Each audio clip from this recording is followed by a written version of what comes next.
તો વાત કરીએ છોટાઉદેપુરની તો છોટાઉદેપુરના હમીરપુરાથી ભીલવાણિયાનો રસ્તો બિસ્માર થયો છે ત્યારે 5 ગામોના લોકો હેરાન પરેશાન બન્યા છે જ્યાં ગ્રામજનોએ તંત્રને જગાડવા માટે સૂત્રોચ્ચાર કર્યા હતા ત્યારે ગ્રામજનોએ નવો રસ્તો આપવાની માંગ કરી।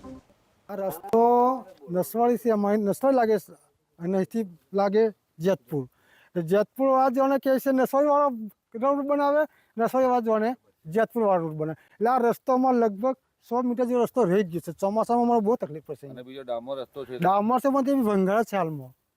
ડામર લગ બનાવ્યો કહેવાય લગી પણ એ બહુ વર્ષો થઈ ગયા લગભગ રસ્તો નહીં બનાવતા રસ્તો નથી બનાવતા. મેન વસ્તુ છે મનમોહન સિંહ સાહેબ લગભગ તેઓ આવે તકલીફ એટલે વાત નહીં કહો. તો જીવના જોખમે ડબલ સવાય જાય ને કોઈ ડબલ તો બહુ અઘરો વિષય છે। આ રસ્તો માવલીમથી ભીલવણિયા જાય અને ભીલવણિયાથી માવલી લગીના 5 કિલોમીટરનો રસ્તો આજે કોઈના શરતની કારનો બનેલો ભંગારેલો બધો બની જશે કે ઘણા લોકોનો માથા તૂટી જાય પડવાથી, ઘણાના હાથ પગ તૂટી જાય, ઘણાના પગ ઉતરી જાય અને વાહન નીચે ટકી જાય। કોઈની 5 લાખની ગાડી બગડે, કોઈની 10 લાખની ગાડીઓ ઘણા બગડ્યા છે અને કોઈ હોસ્પિટલમાં જવું તો અમારે રસ્તો નહીં, બીજો કોઈ નિહારીઓને એટલી બધી તકલીફ છે કે ઘણી તકલીફ છે પણ આ લોકો સરકાર કંઈ ભારતા નથી અમને। અને વિકાસ